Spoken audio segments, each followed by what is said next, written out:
Hello दोस्तों, स्वागत है आपका हमारे चैनल पर। मेरा नाम राजेश है। मेरी उम्र अभी 20 साल की थी। मुझे कुंवारी लड़कियां ज्यादा नहीं बल्कि शादीशुदा औरतों में ज्यादा दिलचस्पी थी।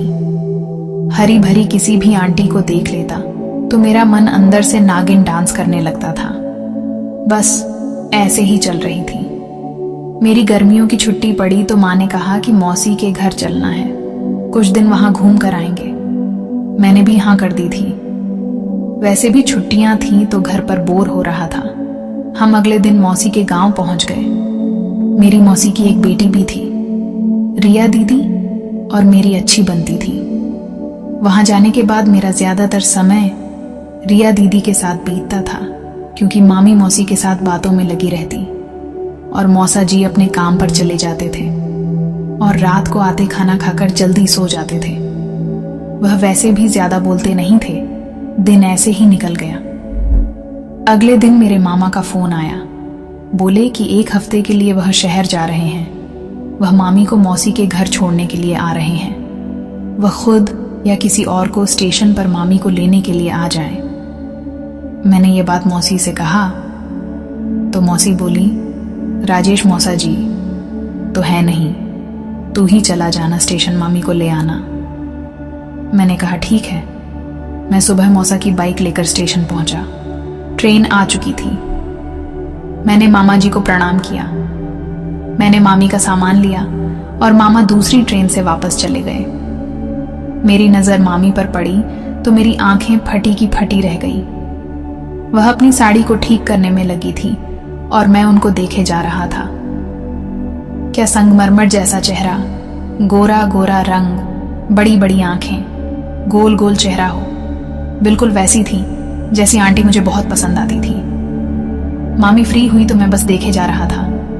मामी ने मुझसे कहा, राजेश कहाँ खो गए? क्या देख रहे हो? चलोगे या यहीं खड़े खड़े मुझे देखते रहोगे? मैं सक पका गया। हाँ मामी चलो। मामी खिलखिलाकर हंस पड़ी। मामी का बैग काफी बड़ा था तो बाइक के पीछे बांध लिया। अब जगह थोड़ी कम थी। बैठने को मामी पीछे बैठी है तो मुझसे पूरी तरह से सट गई थी। मेरा तो दिमाग खराब हो रहा था। मामी मुझसे पकड़कर बैठी हुई थी। उनका हाथ मेरे कंधों पर था। मामी मन ही मन मुस्कुरा रही थी। मैं देख रहा था। लगता है मामी को एहसास हो गया था। जैसे तैसे घर पहुंच गए। मामी के आने के बाद घर का माहौल अब अच्छा हो गया था। मामी बहुत ही मजाकिया थी। वह मेरे साथ खूब हंसी मजाक करती थी। मामी कभी कभी कहती, गर्लफ्रेंड है कि नहीं, क्या क्या किया उसके साथ। मैं शर्मा जाता था। मैं बोला, मेरी कोई गर्लफ्रेंड नहीं है। मुझे अभी तक कोई पसंद नहीं आई। मामी, मुझे आप जैसी लड़कियां औरतें पसंद आती हैं। मुझे बिल्कुल आप जैसी चाहिए। मामी बोली, अच्छा जी, मैं अच्छी लगती हूं। तुमको मैंने हिम्मत करके बोल दिया। हाँ, मुझे आपका सब कुछ बहुत अच्छा लगता है। मामी शर्मा गई, बोली, हट बदमाश कहीं का। मामी की आंखें अचानक से एकदम आशावान होने लगी थी। अच्छा और बताओ, क्या मन करता है तेरा मुझे देखकर? मैं डर भी रहा था कि कहीं मामी बुरा ना मान जाए। वह बोली, बोल बोल क्या हुआ? मैं बोला, मामी मुझे आपके साथ रोमांस करने का दिल करता है। उनकी नजरें मुझ पर टिकी हुई थी और धीरे से बोली, तो करता क्यों नहीं? मैंने कब मना किया है? मैं हैरान था। मुझे अपनी किस्मत पर यकीन ही नहीं हो रहा था कि मामी क्या बोल रही हैं। मैं बोला, लेकिन मामी मैं कैसे आपके साथ ही सब करूंगा? तभी मामी बोले, मन करता है ना तेरा, बस फिर आज तैयार रहना। इतना कहकर वह उठी और एक कटीली सी मुस्कान देकर चली गई। रात होने का इंतजार करने लगा, पर आज का दिन बहुत बड़ा लग रहा था। मुझे अपनी किस्मत पर यकीन ही नहीं हो रहा था कि मामी सच में मेरे साथ सब करेंगे। शाम हुई, सब लोगों ने खाना वाना खाया। मैं दीदी वाले रूम में बैठा था।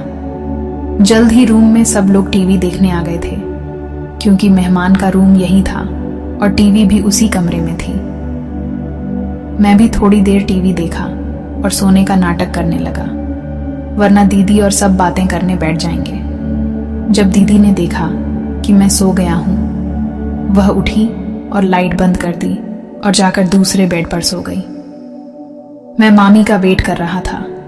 काफी देर हो गई पर मामी नहीं आई। मुझे कब नींद आ गई पता ही नहीं चला। मामी कब मेरे बाजू में आकर लेट गई। मैं जब मामी की तरफ करवट बदली और मेरी आंख खुली, फिर हमारा खेल शुरू हो गया। मामी एकदम 7वें आसमान पर थी। खूब खेलने के बाद मैंने हथियार डाल दिए और सब पानी पानी हो गया। फिर मामी भी वहां से चली गई। मेरी सुबह नींद नहीं खुली। देर से ज्यादा और फ्रेश होकर कमरे से बाहर आया। देखा तो मामी मेरी तरफ देखकर मुस्कुरा रही थी। मामी को मैंने भी स्माइल दे दी थी।